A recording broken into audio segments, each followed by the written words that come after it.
안녕하십니까. 현대투자연구소 양우석 센터장입니다. 오늘이 11월 28일 목요일날입니다. 자, 미국 증시는 사상 최고치를 갱신하면서 치솟아 올라가는데 우리 증시에 그에 부합하지 못한 채 오히려 오늘 같은 날은 빠지는 모습으로 진행이 되고 있죠. 무엇보다도 개장 초부터 우리 시장을 억누르는 악재가 하나 나왔습니다. 미국의 트럼프 대통령이 홍콩 인권 법안과 관련해서 그 전에는 서명하지 않을 듯 하다가 중국이 현재 지재권과 관련돼서 양보하는 모습을 보이며 1차 무역 협상이 타결되는 듯한 모양새를 만들어 놓고 난 다음에 서명을 하는 모습을 보였죠. 이런 부분이 다소 얄밉긴 한데요. 어쨌든 단기적으로 지수에 부담을 줄 수 있는 그런 악재로 작동될 것 같습니다. 일단 오늘은 그것부터 시작을 해야 될 것 같습니다. 오늘 제가 준비한 내용은 연말 장세를 대비해서 어떤 종목에 초점을 맞출 것이냐 하는 것인데요. 준비된 종목은 뭐 삼성전자, 삼성전기, SFA 반도체, 파트론 이런 종목들입니다. 물론 삼성바이오로직스는 기본적으로 들어가는 거고요. 자, 일단 지수를 먼저 잠깐 볼 필요가 있겠다는 건데요. 미국 증시가 다소 문제가 될 수가 있습니다. 악재가 기본적으로 추세를 흐트릴 만한 근본적인 악재가 되지는 않겠죠. 중국의 입장도 현재 양보를 해야 할 만큼 약간은 절박한 측면이 있고 미국은 반대로 여유가 있는 상태라는 것이죠. 트럼프가 또 그러한 입장을 이용해서 그런 행태를 좀 보인 것 같습니다만은 어쨌든 근본적인 악재로까지 비화될 정도의 악재는 아니다 하는 건데요. 문제라고 하는 것은 심각한 문제는 아니고요. 현재 좀 나가고 있는 차트가 나스닥 차트입니다. 현재 이게 121선인데요. 121선과의 일격도가 좀 지나치게 벌어져 있습니다. 107%가 넘어갔다는 것이죠. 107%부터는 다소 위험한 영역이라 할 수 있습니다. 이것만 보더라도 추세적으로 더 가기보다는 조정을 봐도 개연성이 큰 그런 상태인데 서명과 관련된 악재가 나왔으니 어느 정도 조정을 받을 수 있는 그러한 가능성이 좀 있습니다. 기간으로 봤을 때 한 일주일 내지 길게 보면 2주 정도 나올 가능성이 있고요. 그것을 딛고서 다시 연말 연초 랠리를 다시 시작할 가능성이 크다는 정도로 윤곽을 잡고 볼 필요가 있겠다는 건데요. 자, 이러한 미국 증시 흐름이 단기적으로는 우리 증시에도 부정적으로 영향을 미칠 소지가 있다는 건데요. 그 점 잠깐 짚어볼 필요가 있겠다 판단이 됩니다. 현재 외국인들이 현재 수급 상태 썩 좋은 모습을 보이고 있지는 않죠. 오늘까지도 순매도를 하고 있는 그런 모습입니다. 기관들도 순매도하고요. 코스닥도 순매도를 하죠. 다만 선물 쪽은 순매수를 하고 있습니다. 외국인들이 말이죠. 그 점은 외국인들이 단기적으로는 우리 증시에 대해서 다소 보수적으로 나오기는 하지만 중기적 관점, 특히 연말을 맞이해서는 전반적인 흐름이 나쁘지는 않을 것이다 라고 하는 배경이 되고 있는 것 같습니다. 그런 정도로 이해를 좀 할 필요가 있겠고요. 일별 현황을 보게 되면 외국인들이 뭐 온통 파란 글씨예요. 오늘까지 16거래일 연속 순매도를 하고 있고요. 약 3주 넘어 4주에 걸쳐서 매도를 하고 있는 기록적인 모습이죠.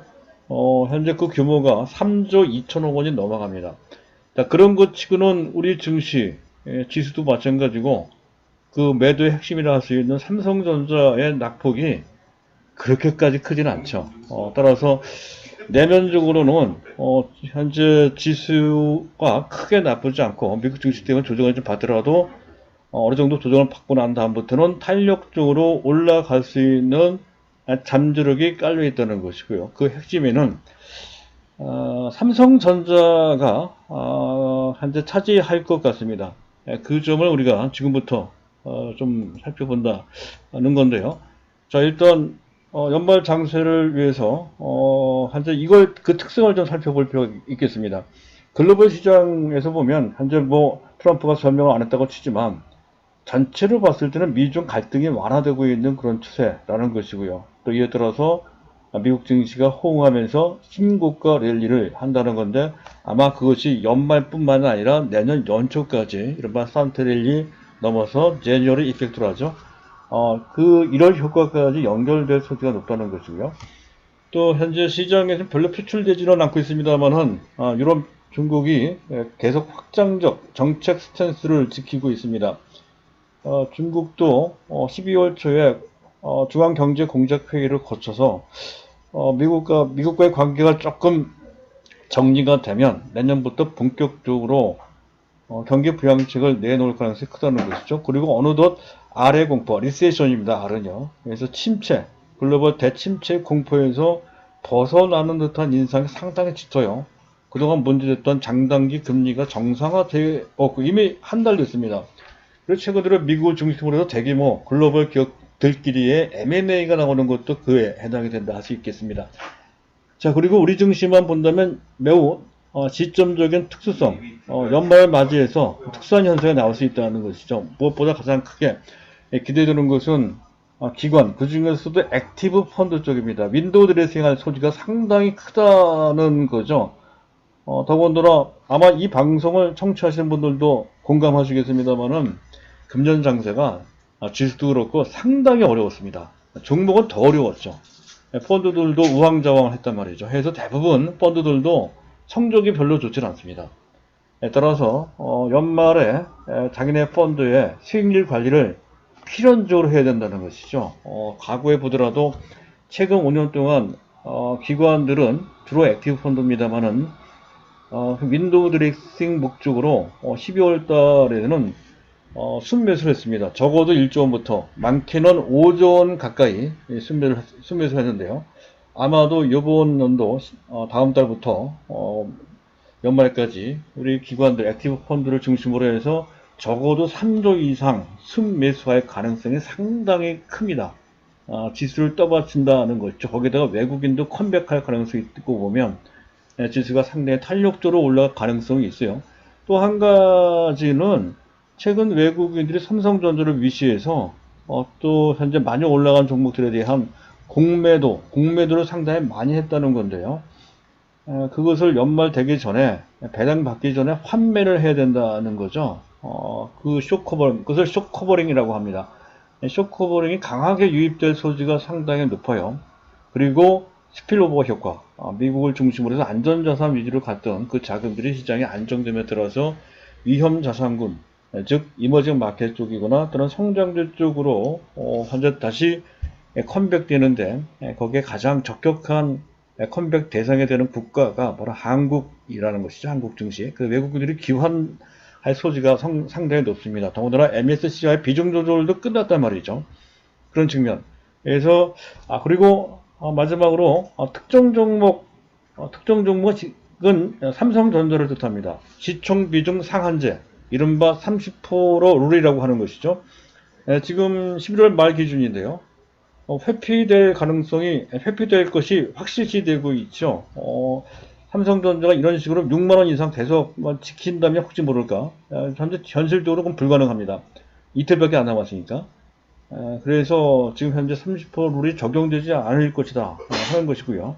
이렇게 된다고 한다면 12월 달에 삼성전자가 주 타겟이 될 소지, 타겟이라는 하는 얘기는 주 매수 대상이 될 소지가 높다는 것이고, 삼성전자가 올라가면 지수가 올라가겠죠.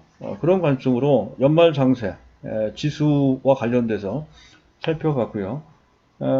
판도로 한번 봐야 된다는 거죠. 판도. 앞에서 말씀드린 내용입니다. 삼성전자가 외국인이 주 매수할 것이고요. 기관들도 그에 부응하면서 기본적인 물량을 잡아줄 거고요. 그러면서 지수가 탄력적으로 올라갈 소지가 상당히 큽니다. 물론 그 전에 조정을 좀 받고 난 다음에 그렇게 된다는 시나리오인데요. 일단 뭐 조정을 어느 정도 받고 난 다음에 탄력이 올라갈 때 그 목표치는 지금으로서 다시 상상하기가 조금 어려운 측면이 있지만 적어도 종합지수상 2200포인트 내지 조금 더 탄력이 붙으면 2250포인트까지도 충분히 가능합니다. 현재 종합지수가 2126포인트네요. 그보다 거의 100포인트 정도, 120포인트 가까이, 5 내지 6% 정도 상승할 수 있는 가능성이 있다는 것이죠. 일단 그런 정도로 지수의 전망이 괜찮은 것 같습니다. 뭐 이미 지수 방어력은 어느 정도 검증되는 상태고요. 그리고 앞에 말씀드렸듯이 외국인들이 선물 선매수 한다는 것에서 그 일단을 우리가 엿볼 수가 있다는 것도 그렇고요. 다만 판도상으로 봤을 때 코스닥보다는 코스피가 상대적으로 조금 유리한 것 같습니다. 최근 들어 외국인들이 바이오에 대한 불확실성을 계속 높이고 있고, 현재 코스닥 100, 현재 코스닥 150 종목이거나 MSCI 지수에도 바이오주들이 자꾸 이탈되는 그런 것도 좀 그렇습니다. 그래서 전반적으로 봤을 때 양시장을 보면 코스닥보다는 코스피가 상대적으로 좀 유리하다라는 예상을 좀 해볼 수가 있겠다는 거고요. 시장 전반적인 판도를 보게 되면 시장의 쏠림 효과를 유도하는 바이오주가 약간 주춤된다라고 했을 때에는 시장의 매기가 분산이 되죠. 다변적이고 그리고 다각적으로 움직일 소지가 상당히 높습니다. 그리고 가만히 보면 IT 대형주, 뭐 삼성전기나 뭐 LG전자나 LG이노텍 같은 이런 종목들 외에도 코스피에 굴뚝주들이 움직이고 있어요. 조금씩 움직인단 말이에요. 조선철강, 어제 같은 경우는 자동차, 이런 종목들. 좀 이따가 아마 화학주들도 뜰 가능성이 좀 있습니다. 일단 요거는 좀 봐야 되고요. 그리고 코스닥을 보면 바이오 외에 반도체 소재가 괜찮고요. 반도체 소재, 동진세미계, 솔브레인 같은 종목들이죠. 스마트폰이 의외로 좋아요. MC넥스 있죠? MC넥스 이런 종목들. 현재 삼성전기나 또는 LG이노텍도 같은 맥락입니다. 그리고 디스플레이 쪽도 최근 들어 조금씩 부상하는 그런 모습이 나타나고 있고요. 바이오주들은 상당히 까다롭습니다. 상당히 선별적이고 압축적으로 움직이며 같이 무더기로 움직이기보다는 개별적으로 반응을 하고 있어서 더욱더 이 분야와 관련돼서는 신중에 신중을 기할 필요가 있습니다. 일반 개인들이 상당히 선호하는 파트입니다만은 대중화되어 있다는 것이죠. 하지만 장이 좋을 때는 그게 통하지만 장이 그들한테 불리할 때는 상당히 신중하게 압축적으로 선별적으로 대응할 필요가 있다 하는 것 정도로 일단 끝내겠습니다. 자, 그리고 지금 오늘의 주제가 되겠는데요. 최적 포트폴리오. 제 본명이 양우석입니다만은 필명이 리차드 양입니다. 그래서 리차드 양으로 제가 이름을 정했습니다. 리차드 양이 정해드리는 최적 포트폴리오라는 제목을 달았습니다. 우리의 리차드 양의 포트폴리오의 중심에는 무조건 삼성전자가 있어야 된다는 거죠. 삼성전자 주가를 잠깐 보도록 하겠습니다. 삼성전자고요. 현재 삼성전자는 별로 주가가 빠지질 않고 있는 모습이죠. 그리고 삼성전자가 중심을 잡는 핵심 종목이라고 한다면 그 주변에 있는 준 중심 종목으로 이런 종목들의 설정이 충분히 가능하고 필요하죠. 관련해서 IT 대형주가 있어요. 삼성전기는 황골 탈퇴의 개념으로 보시면 돼요. 그 전에 삼성전기와 앞으로의 미래의 삼성전기는 전혀 다른 삼성전기가 될 것이라는 거죠. 물론 카메라 모듈 주사하고 관련해서 긍정적인 모멘텀이 있기도 하지만 장기적 관점에서 본다면 아마도 AI 플랫폼이나 또는 적어도 이미지 센서와 관련된 모종의 변화가 있을 가능성이 충분히 있습니다. 그리고 반도체 패키징 쪽으로 비메모리까지 포함이 됩니다. 많은 종목들이 있습니다만 삼성전자와 관련돼서 봐야 된다는 거죠. SFA 반도체가 반드시 있어야 됩니다. 우선 필리핀 공장이 또 잘 돌아간다고 하죠. 이 공장까지 현재 지금 준비하고 있는 모양입니다.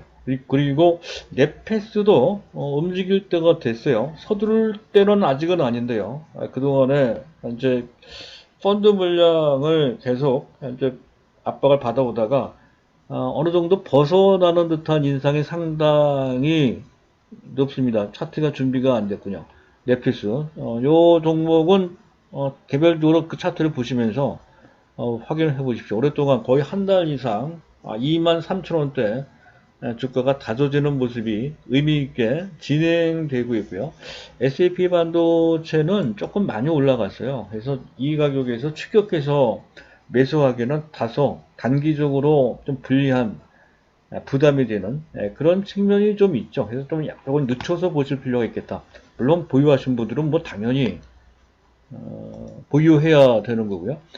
그리고 어제 그제 이제 말씀드렸던 것이 이제 삼성전자가 연말 장세를 주도한다라고 전제했을 때 삼성전자 투자, 설비 투자 확대라는 개념이 들어갈 거고요. 또 의례적으로 IT와 관련해서 현재 대형주 쪽에서 삼성전기나 LG 이노텍이나 이런 종목들이 부각되겠지만 IT 특히 반도체 쪽으로 본다면 장비 쪽이 부각될 소지가 높아서 세 종목을 제시해 드렸습니다. 원익 IPS, 테스, 의진테크인데 각각을 엄격하게 구별할 필요가 있겠지만 그러나 전반적인 포트폴리오를 관리할 때는 그 중에 한 종목으로 택일해서 같이 보시면 됩니다. 그런데 지금 제가 리차드 양이 선택해드리는 종목은 가장 일반적인 종목으로서 원익 IPS 정도가 유력하다는 거고 상황에 따라 테스가 될 수도 있어요. 보다 탄력적인 잠재력을 갖고 있다는 것이죠. 그래서 그런 측면 그렇게 구별해서 보시면 되고 그리고 장기 전략 성장주로서 반드시 리차드 양의 현재 최적 포트폴리오에 포함이 되는 종목 여러분들도 이 종목은 반드시 갖고 있어야 될 종목이라고 제가 건의드리고 싶은 종목은 삼성바이오 로직스입니다. 이 종목은 제가 방송에서도 몇 번 얘기했습니다만은 40만원 정도 일반적으로 증권사에서 제시하는 목표 가격은 40만원 정도입니다. 하지만 여기서 끝일 종목이 아니라는 거죠. 100만원을 향해서 차근차근 질주할 수 있는 단기적으로는 느리지만 장기적으로는 그렇게 될 수준은 없다는 거고요. 최근 들어서는 더욱더 놀라운 것이 시가총액 5조, 시가총액 26조에 달할 만큼 순위가 5위입니다. 5위. 시가총액은 26조, 27조 정도 되고요. 시가총액 최상위 종목군인데도 불구하고 지수에 큰 영향을 받지 않는 매우 특이한 모습을 보이고 있다는 거죠. 매우 이례적인 모습입니다. 대부분의 지수 관련주들은 그 영향을 받지 못하죠. 그런데 삼성바이오로직스는 그렇지 않습니다. 매우 특별 대접을 받고 있는 측면이 높습니다. 이런 정도 상황이 되면 대규모의 외국인 기관 또 펀드들의 물량이 쏟아져 심지어는 프로그램 매도 대상이기도 합니다. 그럼에도 불구하고 삼성바이오로직스는 거의 안 빠지거나 오히려 올라가고 있습니다. 매우 특별한 측면이 있다는 거 이건 다 나중에 그 내용과 함께 다시 한번 진단을 해드릴 거고요.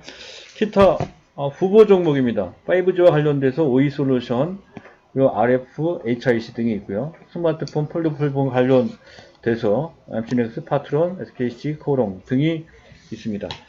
반도체 소재 쪽으로는 동진세미켄, 덕산네오록스, 이차전지와 관련돼서 포스코 케미칼, 그리고 헬스케어 쪽은 상당히 타이밍이 애매한데요. 나중에 좀 살펴보더라도 나중에 타이밍을 좀 정해보는 것을 전제로 해서 헬릭스미스, 앱클론, 제넥신, 메지온, HLB 등을 한제 보실 필요가 있게 되는 거고요.